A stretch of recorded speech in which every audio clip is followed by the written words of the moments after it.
Hai teman-teman semua, perkenalkan nama saya Rebecca Betania Simarang dengan NIM 23212003.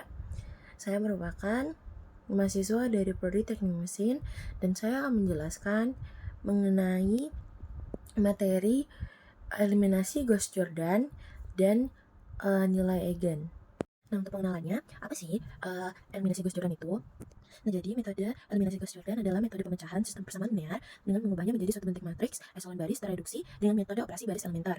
Dan sedangkan nilai eigen itu merupakan nilai karakteristik dari sebuah matriks yang berukuran n kali n. Ya gitu teman-teman. Nah, untuk yang pertama kita bakal ngebahas dulu tentang eliminasi Gauss Jordan.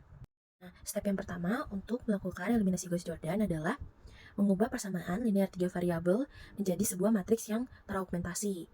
Nah, contoh soal yang kita gunakan merupakan sistem persamaan linear 3 variabel. Dengan soal persamaan yang pertama, x tambah 3y tambah 2z sama dengan 4. Persamaan yang kedua, 2x tambah 7y tambah 4z sama dengan 6. Persamaan yang ketiga, 2x tambah 9y tambah 7z sama dengan 4. Setelah itu, kita membuatnya menjadi matriks yang teraugmentasi. Dengan matriks A adalah 1, 3, 2, 2, 7, 4, 3, 9, 7. Lalu matriks X adalah X, Y, dan Z. Setelah itu, matriks B adalah 4, 6, 4.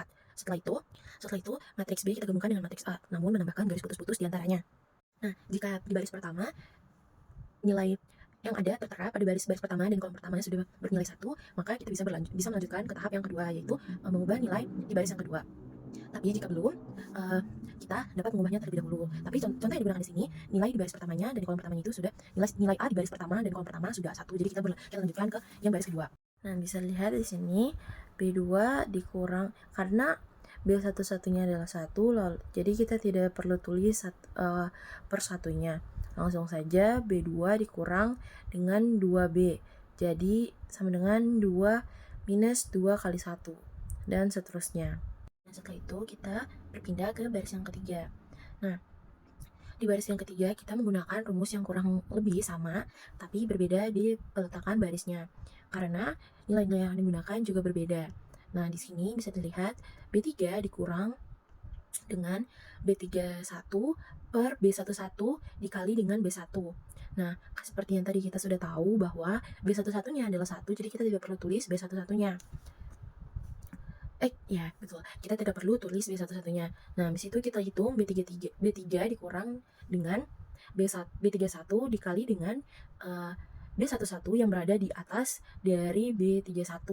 Seperti itu. Lalu sama dengan 3 dikurang 3 kali 1 dan hasilnya adalah 0. Begitu juga seterusnya. Nah, tapi bisa dilihat nih, di sini kita mendapatkan bahwa nilai yang ada di kolom A12 dan A13 belum bernilai 0. Nah, untuk mencari nilai A12 kita menggunakan rumus yang sama juga, tapi beda nilai baris-barisnya. Nah, untuk mencari yang A12 kita menggunakan rumus B1 dikurang dengan A11. Namun bisa dilihat di sini bahwa nilai yang terletak di posisi A12 dan A13 belum 0. Nah, kita diwajibkan untuk membuat nilai tersebut menjadi 0. Untuk mencarinya, untuk membuatnya jadi 0, kita menggunakan rumus yang sama juga. Hanya berbeda nilai-nilai yang akan kita gunakan. Yaitu yang akan kita gunakan di sini adalah B1 dikurang dengan 3 B1 dikurang dengan A12 per A11 dikalikan dengan B2. Nah, kita tinggal masukkan saja di situ. Karena yang A11 nilainya sudah 1 dan tidak perlu kita ganti. Lalu habis itu kita menghitung yang A12. Dan setelah itu disubstitusikan menjadi 3 kurang 3 kali 1 dan hasilnya adalah 0. Begitu juga seterusnya. Dan untuk yang mencari A13 kita menggunakan rumus B1 dikurang dengan A13 per A11 dikalikan dengan B3. Dan kita juga mensubstitusikannya. Nah, setelah itu di tahap terakhir kita mendapatkan matriks dengan susunan 1, 0, 0, 26, 0, 1, 0, minus 2, 0, 0, 1, minus 8. Nah, setelah itu untuk mencari nilai X, Y, Z kita langsung menemukannya bahwa 1Y atau Y sama dengan minus 2 atau X sama dengan 26 dan Z sama dengan minus 8. Selanjutnya kita membahas mengenai nilai eigen.